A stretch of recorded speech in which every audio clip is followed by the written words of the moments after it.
نماز میں صورتوں کو کس ترتیب سے پڑھنا چاہیے، اس کے بارے میں 3 مسائل جانیں۔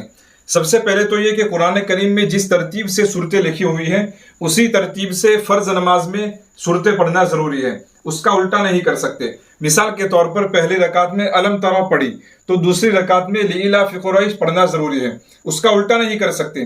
یعنی پہلی رکعت میں لإلاف قریش پڑھی اور دوسری رکعت میں الم ترا پڑھی، اس طریقے سے الٹی ترتیب سے پڑھنا مکروہ تحریمی ہے۔ تو پہلا مسئلہ یہ ہے کہ قرآن کریم میں جس ترتیب سے صورتیں لکھی ہوئی ہیں اسی ترتیب سے پڑھنا ضروری ہے۔ دوسرا مسئلہ یہ ہے کہ ایک صورت کو چھوڑنا مکروہ ہے۔ مثال کے طور پر پہلی رکعت میں الم ترا پڑھی تو دوسری رکعت میں ارأیت الذی نہیں پڑھ سکتے، بیچ میں صرف ایک صورت کو نہیں چھوڑ سکتے، یا تو 2 صورتیں چھوڑنی چاہیے یا بالکل ایک صورت بھی نہیں چھوڑنی چاہیے۔